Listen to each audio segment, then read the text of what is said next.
नमस्कार विद्यार्थी मित्रांनो, आर्विक अकॅडमीच्या यूट्यूब चॅनलमध्ये मी संभाजी ठाणगे सर आपलं स्वागत करतो।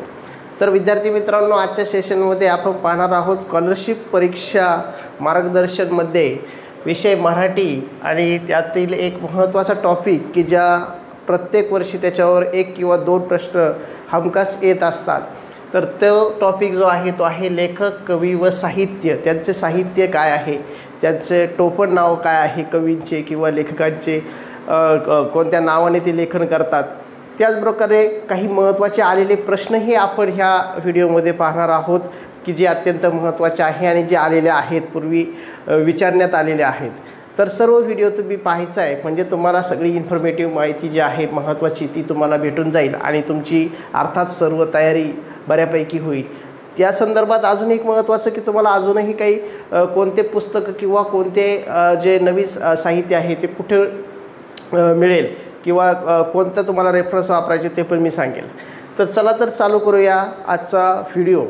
तर महत्त्वाचे काही पहिल्यांदा आपण पाहणार आहोत। आता जी काही मराठीतील साहित्यिक आहेत त्यांचे काही टोपण नावे आहेत, ती टोपण नावे आपण पहिल्यांदा पाहू। काही महत्त्वाचे आपण मी सांगणार आहे की जी परीक्षाभिमुख आहे म्हणजे परीक्षेला विचारले जातील। तर त्यातले महत्त्वाचे टोपण नावे त्यातलं पहिल्या नंबरचं जे नाव आहे ते आहे अनिल। पहिलं पहा, अनिल ह्या नावाने कोण लेखन करतंय तर त्यांचं नाव आहे आत्माराम रावजी देशपांडे। लक्षात ठेवायचं आहे, मी प्रत्येक शब्द न शब्द तुम्हाला लक्षात ठेवायचं आहे, प्रत्येक टोपण नाव तुम्हाला लक्षात ठेवायचं आहे कारण याच्यावर प्रश्न विचारतात। अनिल हे जे काय टोपण नाव आहे ते आहे आत्माराम रावजी देशपांडे। त्यानंतर दुसरं जे आहे ते आहे केशव कुमार। पुढचं नाव आहे केशव कुमार। ओके, केशव कुमार हे जे नाव आहे ते आहे प्रल्हाद केशव अत्रे यांचं। काय नाव आहे? प्रल्हाद केशव अत्रे। जर तुम्हाला कन्फ्युजन वाटत असेल तर व्हिडिओ परत पॉज करून मागे घेऊन तुम्ही ते नाव ऐकायचे कारण हे एक परीक्षाभिमुख महत्त्वाचे नाव मी तुम्हाला सांगतोय। तिसरं जे महत्त्वाचं नाव आहे ते आहे कवी ग्रेस। हे तर बऱ्याच वेळेला विचारलेलं आहे, व्हेरी इम्पॉर्टंट। ग्रेस, आता कवी ग्रेस कोणता ग्रेस यांचं पूर्ण नाव किंवा ग्रेस ह्या नावाने लेखन करणारे कवी कोण आहेत तर ते आहे माणिक गोड घाटे। लक्षात ठेवा नाव माणिक गोड घाटे, हे लक्षात ठेवायचं नाव कवी ग्रेस। त्यानंतर पुढचं जे आहे ते आहे कवी बी।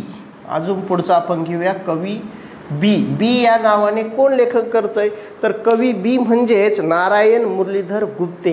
लक्षात ठेवा, कवी बी ह्या जे काही नाव आहे ह्या नावाने लेखन करणारे किंवा कवी जे काही लेखन करतात ते कवी आहे ते महत्त्वाचे कोण आहे? नारायण मुरलीधर गुप्ते हे जे आहेत ते साहित्यिक आहेत। त्यानंतर पुढे आहे अजून एक महत्त्वाचं, पुढचं घेऊया दिवाकर। लक्षात ठेवा, दिवाकर हे जे काही नाव आहे त्यांना अजून एक नावाने ओळखलं जातं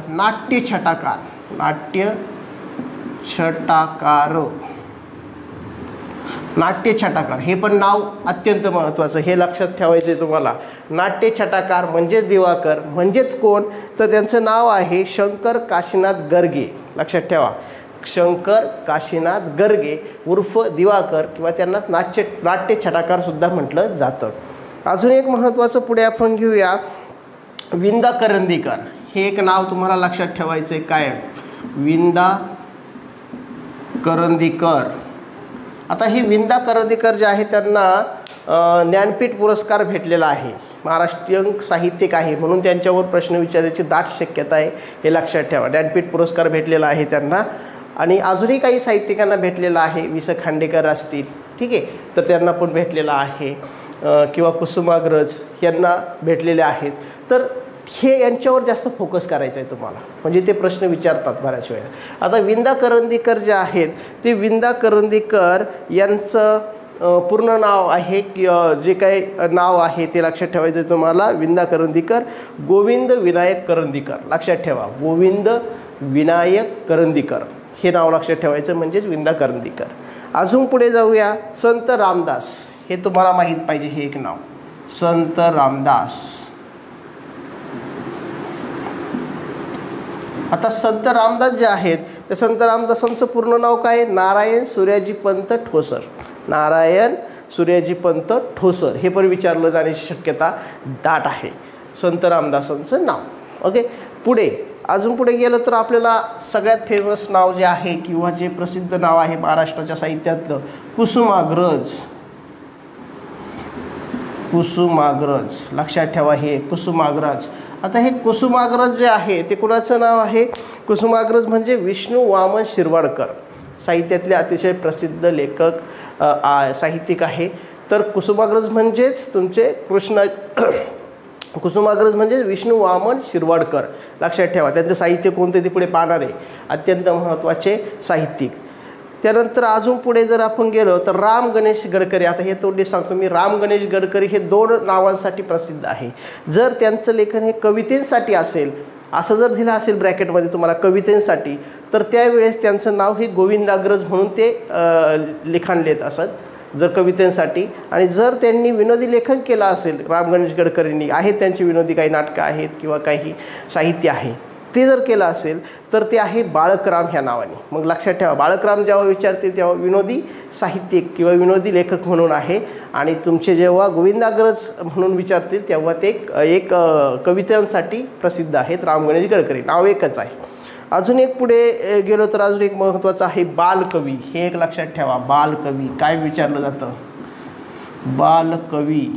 बालकवी कोणाला म्हटलं जातं किंवा बालकवी ज्या नावाने कोणी लेखन केलेलं आहे? तर बालकवी म्हणजेच त्र्यंबक बापूजी ठोंबरे. लक्षात ठेवा, त्र्यंबक बापूजी ठोंबरे. ओके, तर त्र्यंबक बापूजी ठोंबरे हे लक्षात ठेवायचे नाव तुम्हाला, म्हणजेच बालकवी. आणि ह्याच्यात अजून एक कन्फ्युजन करणारं नाव आहे माधव जुलियन. तिथं पण त्र्यंबक वर्ड आलेला आहे किंवा त्र्यंबक शब्द येतोय, ते आहे माधव त्र्यंबक पटवर्धन. माधव त्र्यंबक पटवर्धन म्हणजे तुमचे माधव जुलियन, लक्षात ठेवा. आता ही जे काही महत्त्वाचे मला जे वाटतात, जे ह्या पेपरसाठी आपल्याला फेब्रुवारी 2024चा पेपर द्यायचा आहे, परीक्षा जवळ येत चालली, तर त्याच्यासाठीचे असणारे हे महत्त्वाचे काही टोपण नावं मी तुम्हाला सांगितले आहेत. अजून पुढे आपल्याला पाहायचं आहे की टोपण नावं झाल्यानंतर साहित्यिकांचे काही साहित्य महत्त्वाचं जे आहे ते आपल्याला अभ्यासायचं आहे, ते पण आपण पाहूया. लेखक किंवा कवी यांचं साहित्य आपल्याला अभ्यासायचं की ज्याच्यावरही आधारित प्रश्न काही विचारले जातात. आता याच्यामध्ये पहिले जे आहेत साहित्यिक किंवा लेखक कवी, काय लेखक म्हणूया, संत ज्ञानेश्वर. पहिले जे आहेत ते आहेत संत ज्ञानेश्वर.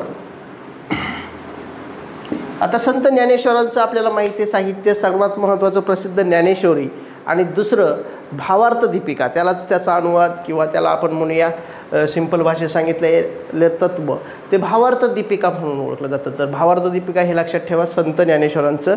त्यानंतर व्यासमुनींचं महाभारत एक आहे. त्यानंतर गदी माडगुळकर हे एक नाव लक्षात ठेवा, कारण हे आपल्याला विचारलं जातं. मला वाटलं विचारलेलं आहे, मला वाटतंय मी सांगेल तेव्हा प्रश्न आपण घेणार आहेत आता त्यावेळेस. गदी माडगुळकर किंवा गदिमा सुद्धा म्हणतात त्यांना, गदिमा किंवा गदी माडगुळकर. तर गदी माडगुळकर यांनी लिहिलेलं महत्त्वाचं साहित्य गीत रामायण. गीत रामायण त्यांनी लिहिलेलं आहे, ते लक्षात ठेवायचे नाव तुम्हाला, गीत रामायण. पुढचं आहे बंकिमचंद्र चटर्जी. बंकिमचंद्र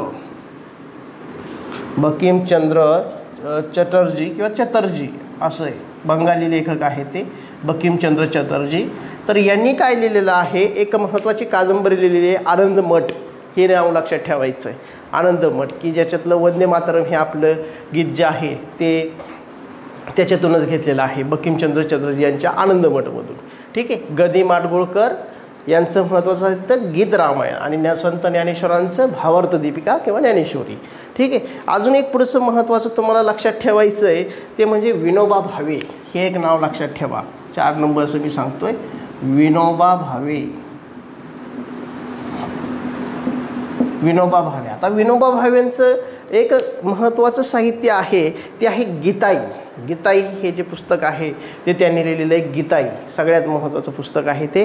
त्यानंतर अजूनही काही तुम्हाला महत्त्वाचं इतिहासातही तुम्ही शिकला असेल, लोकमान्य टिळकांनी गीता रहस्य हा ग्रंथ लिहिलेला आहे, तो पण लक्षात घ्या. तर हे होते काही कवीचं साहित्य किंवा लेखकांचं साहित्य. अजूनही आपण काही महत्त्वाचे नाटककार पाहणार आहोत. त्या नाटककारांचं कोणते महत्त्वाचे नाटके प्रसिद्ध आहेत ते पण लक्षात घेऊया. आता इथे जर तुम्ही बघितलं नाटककार, आता इथं लिहितो मी नाटककार. आता नाटककारमध्ये पहिलं जर घेतलं तर कालिदास. कालिदासांनी काय लिहिलं आहे तर कालिदासांचं सर्वात महत्त्वाचं प्रसिद्ध नाटक आहे शाकुंतल. लक्षात ठेवा, हे विचारलं जातं परीक्षेला, शाकुंतल. त्यानंतर पुढे जर आपण गेलो तर वि वा शिरवाडकर, मगाशीच मी तुम्हाला नाव सांगितलं होतं, वि वा शिरवाडकर, कुसुमाग्रज यांची नाटकेसुद्धा प्रसिद्ध आहेत. त्यांनी खूप मोठं लेखन मराठी साहित्यात केलेलं आहे. तर याच्यामध्ये तुमचं जे वि वा शिरवाडकर आहे त्यांची महत्त्वाचे नाटके आहेत कौतेय, त्याच्यानंतर ययाती, म्हणजे ययाती एक नाटक पण आहे, कादंबरी पण आहे, ते पुढे येईलच. त्यानंतर देवयानी, कौतेय, ययाती, देवयानी. नंतर नटसम्राट, ह्याच्यावर प्रश्न विचारतात पहा, आहे की नाही. नटसम्राट, हा नटसम्राट जो मराठीतला एक चित्रपट आहे तो ह्याच नाटकावर आधारित आहे, म्हणजे कुसुमाग्रजांच्या नटसम्राटवर. त्यानंतर अजून एक आहे वीज म्हणाली धरतीला, हे एक प्रसिद्ध नाटक आहे त्यांचं. तर हे नाव लक्षात ठेवायचं तुम्हाला, कौतेय, त्याच्यानंतर तुमचं देवयानी, ययाती, त्याच्यानंतर नटसम्राट आणि वीज म्हणाली धरतीला, हे लक्षात ठेवा नाव. त्यानंतर पुढचं एक महत्त्वाचं नाव आहे कृष्णाजी प्रभाकर खाडीलकर. आता मी तोंडीच सांगतो, इथे लिहित नाही. कृष्णाजी प्रभाकर खाडीलकर हे जे आहे त्यांचं महत्त्वाचं नाटक आहे, त्याच्यामध्ये आहे कीचकवध. लक्षात ठेवा, कीचकवध कृष्णाजी प्रभाकर खाडीलकर यांचं आहे. अजून एक महत्त्वाचं त्याच्यामध्ये जर घेतलं तर जयवंत दळवी. जयवंत दळवी हे एक नाटककार आहे, त्यांचं एक प्रसिद्ध नाटक आहे बॅरिस्टर. लक्षात ठेवा, बॅरिस्टर आहे, सूर्यास्त आहे, ते नाटकं लक्षात ठेवायचे तुम्हाला. त्यानंतर प्रल्हाद केशव आत्रे यांना आपण प्रल्हाद केशव आत्रे जे आहे ते विनोदी लेखनसुद्धा करतात, की नाटककार आहेत. त्याच्यामध्ये महत्त्वाचं त्यांचं साष्टांग नमस्कार आहे. त्याच्यानंतर मोरूची मावशी आहे, तो मी नव्हेच, हे सुद्धा नाटक आहे. हे तिन्ही लक्षात ठेवा, मोरूची मावशी, तो मी नव्हेच आणि साष्टांग नमस्कार. ओके. अजून पुढं जर गेलो तर अजून प्रसिद्ध विनोदी नाटककार होते पु ल देशपांडे, आहे की नाही. तर पु ल देशपांडे यांची खूप प्रसिद्ध महत्त्वाची नाटकं तुम्हाला लक्षात ठेवायची आहेत. ते मी स्पष्टपणे तुम्हाला सांगतो, ते विचारण्याची दाट शक्यता आहे. आता याच्यामध्ये पहा, तुझं आहे तुझं पाशी, हे एक त्यांचं प्रसिद्ध नाटक आहे. त्याच्यानंतर ती फुलराणी, हे सुद्धा महत्त्वाचं नाटक आहे, किंवा त्यांनी नाटकं लिहिलेली आहे किंवा काही पुस्तके लिहिलेली आहेत. त्यानंतर त्यांचं आहे अंमलदार, हे सुद्धा नाटक आहे. त्यानंतर एक महत्त्वाचं बटाट्याची चाळ, हे सुद्धा एक महत्त्वाचं विनोदी नाटक त्यांनी लिहिलेलं आहे. वाऱ्यावरची वरात, आसामी, हे सुद्धा आहे. म्हणजे त्याच्यामध्ये तुम्हाला लक्षात ठेवायचं आहे बटाट्याची चाळ, आसामी आहे, ती फुलराणी आहे आणि तुझे आहे तुझ पाशी, हे लक्षात ठेवा. नंतर अजून जर केलं तर विजय तेंडुलकर, हे एक असे प्रसिद्ध नाटककार आहेत, ओके, मराठी साहित्यातील. तर त्यांच्या बाबतीत जर बघितलं तर घाशीराम कोतवाल, हे लक्षात ठेवावं लागेल तुम्हाला. घाशीराम कोतवाल, सखाराम बाइंडर, त्याच्यानंतर शांतता कोर्ट चालू आहे, ही तिन्ही नाटकं लक्षात ठेवायची तुम्हाला, कारण याच्यावर विचारतात दाट शक्यता वाटते. प्रसिद्ध नाटके, गाजलेली नाटके आहेत ती कोणते? घाशीराम कोतवाल, सखाराम बाइंडर आणि 3 नंबरचा आहे शांतता कोर्ट चालू आहे. पुढे जाऊया. आता जर अजून पुढे जर काव्यसंग्रह व कवी यांचा जर अभ्यास केला, आता लिहित नाही, बराच त्याच्यात वेळ जाईल म्हणून ते टाळतोय मी, पण तुम्ही लक्षात ठेवा, पॉज करून परत एकदा रिवाईज करा. आता ह्याच्यामध्ये काही काव्यसंग्रह आणि कवी हे सुद्धा तुम्हाला लक्षात ठेवायचे आहेत. त्याच्यामधले प्रसिद्ध कवी आहेत एक विंदा करंदीकर. मगाशीच मी सांगितलं तुम्हाला, विंदा करंदीकर जे आहेत ते विंदा करंदीकर कोणत्या नावाने लेखन करतात, तर विंदा करंदीकर हे त्यांचं टोपण नाव आहे, पण खरं नाव काय आहे मगाशी आपण बघितलं होतं. विंदा करंदीकर जे आहे ते गोविंद विनायक करंदीकर असं नाव आहे त्यांचं. त्याच्यानंतर विंदा करंदीकरांचं महत्त्वाचे काव्यसंग्रह आहे. आता एक लक्षात ठेवा, कवी हे काव्यसंग्रह लिहित असतात, लेखक हे कादंबरी लिहितात, आत्मचरित्र लिहितात किंवा मग पुस्तके लिहितात, बरोबर. नाटककार हे नाटके लिहितात, हे लक्षात ठेवायचं आहे. आता हे जे कवी आहे त्यांचे कवी विंदा करंदीकर यांचे महत्त्वाचे काही काव्यसंग्रह आहे. त्याच्यामध्ये स्वेदगंगा आहे, त्याच्यानंतर ध्रुपद आहे, मृदगंध आहे, जातक आहे. त्यातले काही जातक, स्वेदगंगा हे लक्षात ठेवा. त्यानंतर ना ध मनोहर सगळ्यात महत्त्वाचे कवी, ह्याच्यावर शक्यतो प्रश्न येण्याची दाट शक्यता आहे, कारण हे कवी आत्ताच GKचे जे काही क्वेश्चन आहेत ह्याच्यात प्रकाश होतात राहिलेले आहेत, बरोबर. तर त्याच्यामध्ये लक्षात ठेवा नाधो महानोर. नाधो महानोर जे आहे त्यांना रानकवीसुद्धा म्हणतात, हे वाक्य लक्षात ठेवा सगळ्यात महत्त्वाचं. नाधो महानोर हे काय आहेत, रानकवी, रानातल्या कविताच बऱ्याच त्यांनी लिहिलेल्या आहेत, म्हणून त्यांचा एक महत्त्वाचा प्रसिद्ध असा एक काव्यसंग्रह आहे रानातल्या कविता. काय, रानातल्या कविता, म्हणून त्यांना रानकवी म्हणतात. आणि वही हे एक त्यांचं महत्त्वाचं काव्यसंग्रह आहे. लक्षात ठेवा, ही दोन्ही नावं विचारण्याची दाट शक्यता आहे ह्यावेळेस. त्यानंतर पुढे आहे नारायण सुर्वे. नारायण सुर्वे यांचा सनद आणि एल्गार हे जे काव्यसंग्रह आहे हे महत्त्वाचे आहे. फक्त एल्गार कोणता आहे तो लक्षात ठेवा, कारण 2 एल्गार येणार आहे, मी पुढं सांगणार आहे तुम्हाला. हा एल्गार आहे, एल्गार. ओके. त्यानंतर अजून पुढे गेलो तर मंगेश पाडगावकर. मंगेश पाडगावकर यांनी खूप महत्त्वाचे काव्यसंग्रह लिहिलेले आहेत आपल्या मराठी भाषेत. तर त्याच्यामध्ये जिप्सी हा एक महत्त्वाचा गाजलेला काव्यसंग्रह आहे. त्याच्यानंतर अजून तुम्ही जर पाहिलं तर धारानृत्य आहे, त्याच्यानंतर उत्सव आहे, विदूषक आहे. विदूषक आणि जिप्सी हे नाव लक्षात ठेवा बऱ्याच वेळेला. त्यानंतर वसंत बापट यांनी जे लेखन केलं आहे त्याच्यामध्ये त्यांचे आहे सेतू, बिजली. सेतू आणि बिजली हे 2 महत्त्वाचे काव्यसंग्रह आहे. नंतर वि.वा. शिरवाडकर, मागाशिकच मी सांगितलं ते पाहतो मला. वि.वा. शिरवाडकर म्हणजे कुसुमाग्रज यांनी काव्यसंग्रह लिहिलेत, नाटकही लिहिलेत. तर हे तुम्हाला लक्षात ठेवायचं आहे, बरोबर. तर आता वि.वा. शिरवाडकर यांचे महत्त्वाचे काव्यसंग्रह आहे जीवन लहरी हा एक आहे, विशाखा एक आहे. दोन्ही लक्षात ठेवा, विशाखा, जीवन लहरी. त्यानंतर समिधा, किनारा, पाथेय आणि छंदोमयी. हे आता 1-2 लक्षात नाही राहायचे, पण फेमस जे आहे ते लक्षात ठेवावं लागतील तुम्हाला. कोणते, तर याच्यामधलं पहिलंच मी सांगितलं होतं शिरवाडकरांचं जीवन लहरी. त्यानंतर विशाखा, हे 2 तर लक्षातच ठेवायचे तुम्हाला. समिधा पण एक आहे आणि किनारा हे पण लक्षात ठेवा, ठीक आहे. त्यानंतर पुढे जर अजून गेलं तर गदी माडगुळकर. मी तुम्हाला म्हटलं होतं गदी माडगुळकर यांनी काव्य पण लिहिलेत आणि नाटकं पण. ओके. तर जे गदी माडगुळकर आहे त्यांचं आहे गीत रामायण, परत हे एक महत्त्वाचं काव्यसंग्रह आहे. नंतर जोगिया हा सुद्धा एक महत्त्वाचा काव्यसंग्रह त्यांचा आहे, लक्षात घ्या. पुढे जर तुम्ही बघितलं तर प्र.के. आत्रे, मी तुम्हाला म्हणतो होतं प्र.के. आत्रे जे आहे ते विनोदी कवीसुद्धा आहे. तर प्र.के. आत्रे, प्रल्हाद केशव आत्रे जेव्हा काव्य म्हणून विनोदी कविता लिहित असतील किंवा लेखन करत असतील तर महत्त्वाचं आहे प्र.के. आत्रे हे विनोदी साहित्यिकसुद्धा आहे, म्हणजे कवीसुद्धा आहे. आता त्याच्यामध्ये त्यांचं महत्त्वाचं एक काव्यसंग्रह आहे, तो आहे झेंडूची फुले. लक्षात ठेवा, हे लक्षात ठेवा ना तुम्हाला. झेंडूची फुले हा विनोदी काव्यसंग्रह आहे. नंतर अजून आहे कवी यशवंत यांचा आहे पानपोई. कवी यशवंत जो आहे जे आहेत त्यांचं आहे पानपोई. नंतर तुमचं महत्त्वाचे शांता शेळके, हे लक्षात ठेवायचं तुम्हाला. शांता शेळके ह्या ज्या कवित्री होत्या त्यांचे एक महत्त्वाचे काव्यसंग्रह आहे. त्याच्यामध्ये आहे वर्षा, हे एक महत्त्वाचं काव्यसंग्रह आहे. गोंदन आहे. त्यानंतर तोच चंद्रमा आणि रूपसी, म्हणजे गोंदन, त्याच्यानंतर वर्षा, तोच चंद्रमा आणि रूपसी हे 3-4 नावं लक्षात ठेवा. हे विचारतात. वाराकांत हे एक नाव लक्षात ठेवा.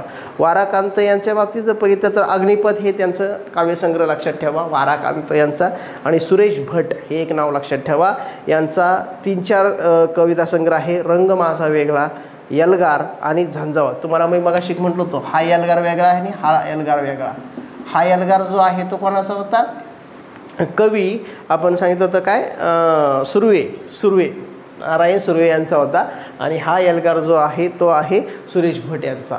हे एडक्याचं आहे आणि गाईचं आहे, लक्षात ठेवा. ते एल्गार, झंझावात आणि रंग माझा वेगळा हे तिन्ही पण कोणाचे आहेत तर सुरेश भटांचे आहेत. आता हे काही महत्त्वाचे मी सांगितले, अजून भरपूर साहित्यिक आहेत, परंतु जे परीक्षाभिमुख आहे महत्त्वाचे आहेत त्या अनुषंगाने मी तुम्हाला सांगतोय. पुढे आता कथा आणि कादंबऱ्यांच्या बाबतीतही पाहू, ते पण महत्त्वाचं तुम्हाला लक्षात ठेवायचं आहे. कथा कादंबऱ्यांमध्ये पहिले महत्त्वाचे साहित्यिक आहे वि.स. खांडेकर. लक्षात घ्या नाव, विष्णू सखाराम खांडेकर. वि.स. खांडेकर ज्ञानपीठ पुरस्कार विजेते आहेत. ओके, म्हणजे साहित्य क्षेत्राचा सर्वात उत्कृष्ट पुरस्कार मानला जातो. तर वि.स. खांडेकर हे जे आहे त्यांच्या ययाती ह्या कादंबरीला भेटला होता मला वाटतं. पूर्वी कादंबऱ्यांना लेखनाला द्यायचे, आता सर्व लेखनाचा विचार करून देतात. ओके, तर ययाती ही कादंबरी आहे. त्याच्यानंतर कंसवध कंचवध ही आहे. अमृतवेल ही एक फेमस कादंबरी त्यांची, अमृतवेल, कंचवध, ययाती ह्या सगळ्या कादंबऱ्या आहेत. उल्का, ठीक आहे. तर वि स खांडेकरांचं साहित्य लक्षात ठेवायचं आहे. चि.वी. जोशी हे सुद्धा विनोदी लेखन करतात बऱ्याच वेळेला. तर चिमणरावांचे चराट हे त्यांचं प्रसिद्ध असं एक साहित्य आहे, साहित्यकृती आहे, चिमणरावांचे चराट. नंतर श्री ना पेंडसे हे नाव लक्षात ठेवा. श्री ना पेंडसे यांचं महत्त्वाचं साहित्य गारंबीचा बापू हे अत्यंत चांगल्या प्रकारचं पुस्तक आपण मानतो. गारंबीचा बापू आहे त्या, हे नाव तुम्हाला लक्षात ठेवायचं. अजूनही आहे काही, पण महत्त्वाचं नाव ठेवायचं लक्षात, गारंबीचा बापू. गोनी दांडेकर यांचं एक महत्त्वाचं पडघौली नावाचं महत्त्वाचं साहित्य आहे. त्यानंतर माचीवरचा बुधा आणि पडघौली हे दोन्ही लक्षात ठेवा. शिवाजी सावंत, कायम यांच्यावर प्रश्न विचारतात. शिवाजी सावंतांचं साहित्य तर मृत्युंजय, कर्णावर आधारित असणारं मृत्युंजय हे त्यांनी लिहिलेली कादंबरी आहे. त्यानंतर युगंधर आहे, छावा आहे, हे तिन्ही पुस्तकं अतिशय प्रसिद्ध आपल्या मराठी साहित्यात मानले जातात. तर हे लक्षात ठेवा. शंकर पाटील यांचं एक महत्त्वाचं पुस्तक आहे धिंड. ते पूर्वी मला वाटतं पुस्तकांमध्ये पूर्वी त्याच्यावर त्या कादंबरीवर आधारित किंवा पुस्तकावर आधारित पाठ्यक्रमामध्ये पाठ असायचे.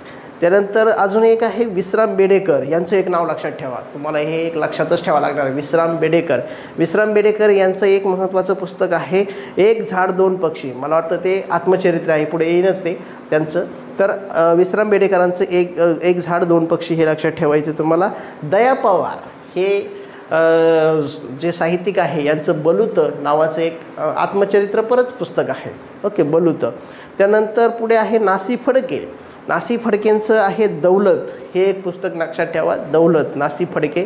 त्यानंतर पुढे जर आपण गेलो तर बाबा आढाव यांचं एक पुस्तक आहे एक गाव एक पाणवठा. हे नाव लक्षात ठेवावं लागणार आहे तुम्हाला, एक गाव एक पाणवठा, बाबा आढाव. त्यानंतर पुढे लक्ष्मण माने यांची एक महत्त्वाची कादंबरी आहे उपरा, म्हणजे ते पण आत्मचरित्रात्मक प्रकारचंच आहे उपरा, लक्ष्मण माने. नंतर तुमचं एक जर बघितलं तर किशोर शांताबाई काळे हे जे आहे ते साहित्यिक असे आहेत की ज्यांनी आईचं नाव लावलेलं आहे. तर ते किशोर शांताबाई काळे यांचं कोल्हाट्याचं पोर हे एक महत्त्वाचं पुस्तक आहे, ते लक्षात ठेवा. नरेंद्र जाधवांचं विचारलेलं आहे प्रश्न आमचा बाप आणि आम्ही, हे त्यांचं आत्मचरित्रच आहे, आमचा बाप आणि आम्ही. त्यानंतर विश्वास पाटील हे सुद्धा एक महत्त्वाचे अत्यंत प्रसिद्ध मराठी साहित्यातले लेखक आहेत की ज्यांच्या कादंबऱ्या प्रसिद्ध आहेत. पानिपत हे एक महत्त्वाची कादंबरी त्यांची आहे. महानायक आहे. तर ह्या दोन्ही कादंबऱ्या अतिशय प्रसिद्ध त्यांच्या मानल्या जातात. त्याच्यानंतर अजून एक आहे झाडाझडती, परंतु या दोन महत्त्वाच्या आहेत कादंबऱ्या. आता काही आत्मचरित्रे आहेत ते तुम्हाला लक्षात ठेवावं लागतील, कारण चुकीची जोडी बरोबर जोडी याच्या अनुषंगाने काही प्रश्न विचारतात. तर याच्यामध्ये जर तुम्ही बघितलं तर माझी जन्मठेप हे जे आत्मचरित्र आहे ते आहे सावरकरांचं, विनायक दामोदर सावरकरांचं.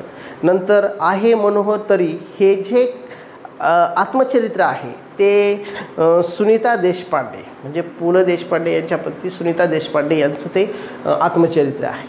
त्याच्यानंतर कोणतं ते आहे मनोहर तरी.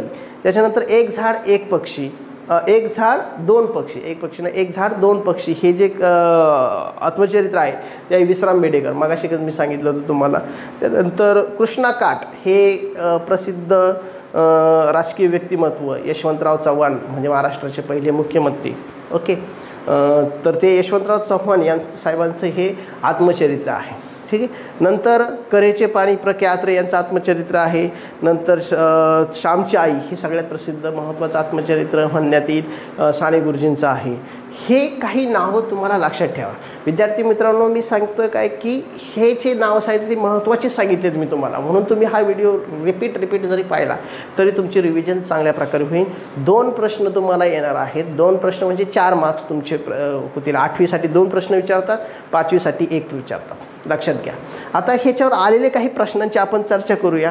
फक्त 4 ते 5च प्रश्न घेतोय, पण ते महत्त्वाचे आहेत, ते पण तुम्ही चांगले पाहिजेत. पहिला प्रश्न विचारला होता, पुढीलपैकी कविता व कवी यांची अचूक जोडी निवडा, असा एक प्रश्न विचारलेला होता 2019ला 5वीला. तर त्यातली बरोबर जोडी जी होती ती सांगतो, बाकीच्या चुकीच्या जोडी सांगत नाही. बरोबर जोडी रानवेडी हे जे काय पुस्तक आहे किंवा रानवेळी जे काय काव्यसंग्रह आहे, कविता आणि कवी म्हणलं होतं ना, कविता, ही रानवेळी कविता कोणी लिहिली? तुकाराम धांडे.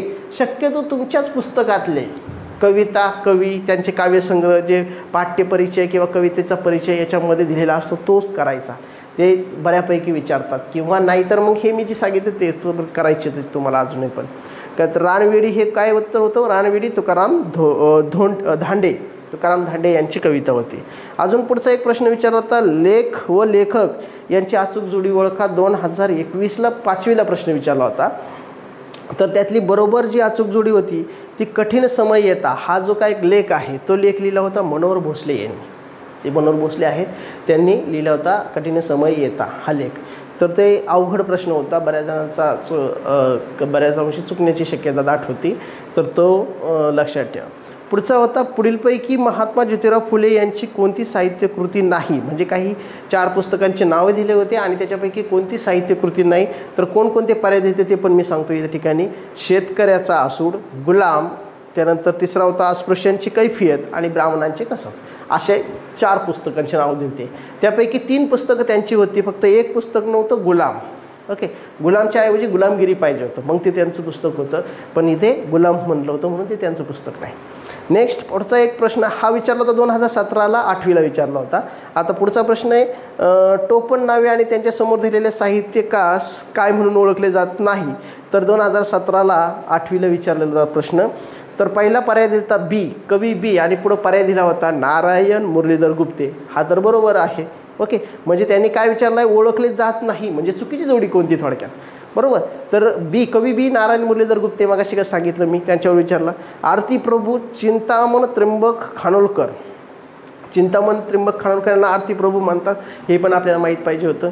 त्यानंतर पुढचा होता माधवानुज. माधवानुज यांचं नाव दिलं तर त्यांनी माधव त्र्यंबक पटवर्धन, हे नाव त्यांचं नाही. माधव त्र्यंबक पटवर्धन, मगाशीच मी तुम्हाला सांगितलं एक कवी जे होते माधव त्र्यंबक पटवर्धन, त्यांचं आपण काय म्हणलं होतं? माधव जुलियन, त्या नावाने ओळखले जातं माधव त्र्यंबक पटवर्धन. तुम्हाला म्हणलं होतं त्र्यंबक शब्दात कन्फ्युजन येतं, ते इथं आहे पहा, आहे की नाही. म्हणजे त्र्यंबक बापूजी ठोंबरे बालकवी, तर तसा प्रकार आहे. ठीक आहे, तर इथं हा ऑप्शन चुकीचा होता. अजून एक पुढे दिलता पहा, मगाशी मी म्हटलं होतं तुम्हाला रानकवी, हा पण दिलता त्यांनी. रानकवी कोणाला म्हणतात?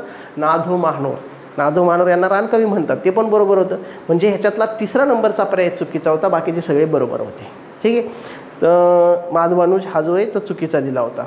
नेक्स्ट, आधुनिक वाल्मिकी अशी ख्याती मिळवणारे कवी कोणते? तर 2018ला विचारलेला प्रश्न आहे 8वीसाठी.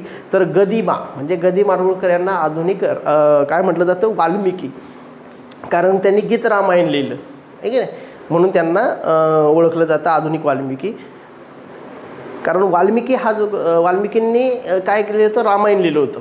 ठीक आहे, व्यासांनी महाभारत लिहिलं होतं. तर तसं म्हणून आधुनिक जे काय वाल्मिकी आहे ते कोणाला ओळखलं जातं? गदिमाला, गदी माडगूळकर. अजून एक प्रश्न विचारला 2019ला विचारला होता, 2021ला पण विचारला होता त्याला, म्हणजे 2दा विचारलेला आहे 8वीसाठी. 19ला विचारला आहे, 21ला पण विचारला आहे. गोविंदाग्रज हे टोपण नाव कोणाचे आहे किंवा कोणाचे टोपण नाव हे गोविंदाग्रज आहे? तर ते आहे राग गडकरी, राम गणेश गडकरी यांचं गोविंदाग्रज नाव आहे, टोपण नाव. पुढचा एक प्रश्न होता 2019ला 8वीला विचारलं होतं, अयोग्य जोडी कोणती? म्हणजे चुकीची जोडी कोणती आहे? तर त्यांचे महत्त्वाचे कवी आणि त्यांचा कविता संग्रह ह्याच्यावर विचारला होता. मी तुम्हाला म्हणलो होतं याच्यावर विचारतात प्रश्न. आणि विद्यार्थी मित्रांनो, आपल्याला जर मेरिटमध्ये यायचं असेल तर आपल्याला हे करावंच लागणार आहे. हे साहित्यातले मार्क आपले जाता कामा नये, म्हणजे त्याचे 4 मार्क्स तुम्हाला भेटणं गरजेचं आहे. ठीक आहे, तर बाभू बोरकर यांचं जो दूधसागर आहे हा कविता संग्रह आहे तो बरोबर आहे. पद्मा गोळे यांचा स्वप्नजा हा एक काव्यसंग्रह आहे, तो पण बरोबर आहे कविता संग्रह. त्यानंतर गल ठोकळ मीठ भाकर हा पण कविता संग्रह बरोबर होता. फक्त शेवटचा चुकला होता इंदिरा संत यांचा हुंकार नाही आहे, तो वेगळा आहे, पण हुंकार दिलता तो चुकीचा आहे. पुढे एकदा पाहूया 8व्या नंबरचा आणि शेवटचा प्रश्न. डॉक्टर नरेंद्र दाभोळकर, डॉक्टर नरेंद्र दामोदर जाधव, दाभोळकर नाही सॉरी, डॉक्टर नरेंद्र दामोदर जाधव यांचं आत्मकथन कोणते? यांचं आत्मकथन म्हणजे आपण डॉक्टर नरेंद्र जाधव म्हणतो, अर्थतज्ञ आहेत. ठीक आहे, यांचं प्रसिद्ध असं महत्त्वाचं प्रसिद्ध असं आत्मकथन जे त्यांनी लिहिले आत्मचरित्र त्या पुस्तकाचं नाव काय आहे तर आमचा बाप आणि आम्ही. मी तुम्हाला म्हटलं होतं की हे नाव लक्षात ठेवा, आमचं बाप आणि आम्ही यांचे प्रसिद्ध असं एक आत्मचरित्र आहे. अजूनही खूप सांगता येतील असे काही आहेत पुस्तके की जे आपल्या मराठी साहित्यातलं भर घातलेली आहे आणि ते साहित्यिकांना आपण विसरू शकत नाही. ते सुद्धा साहित्यिक तुम्हाला नेटचा इंटरनेटचा आधार घेऊन सुद्धा तुम्हाला काही शोधायचे आहेत. त्याचप्रकारे वेगवेगळ्या पुस्तकांमध्ये जर थोडेसे वेगळे असतील तर तेही करा, कारण ह्याच्यावर कोणते प्रश्न विचारतील याचे काय अशी शाश्वती देता येत नाही, परंतु जे प्रसिद्ध आहेत त्यांच्यावर मात्र विचारतात. म्हणून ह्या वर्षीचा मी महत्त्वाचा मला वाटतोय रानकवींवर विचारण्याची दाट शक्यता मला वाटते ह्यावेळेस. रानकवी ना.धों महानोर यांच्यावर. ठीक आहे. तर आजचा व्हिडिओ तुम्हाला कसा वाटला किंवा तुम्हाला कोणत्या व्हिडिओची गरज आहे आपल्या स्कॉलरशिपच्या बाबतीत तेही तुम्ही कमेंट्समध्ये कळवा. त्याच्यावर आपण व्हिडिओ बनवण्याचा जास्तीत जास्त प्रयत्न करू. परंतु एक काळजी आपण घेतो आहे की सर्व माध्यमाच्या सर्व विद्यार्थ्यांना सोपे जातील असे टॉपिक आपण घेतो आहे. परंतु तुम्ही जर कमेंट्समध्ये उल्लेख केला तर त्याही टॉपिकवर आपण व्हिडिओ बनवण्याचा प्रयत्न करू. नक्कीच पुढच्या व्हिडिओमध्ये लवकरात लवकर भेटूया. धन्यवाद.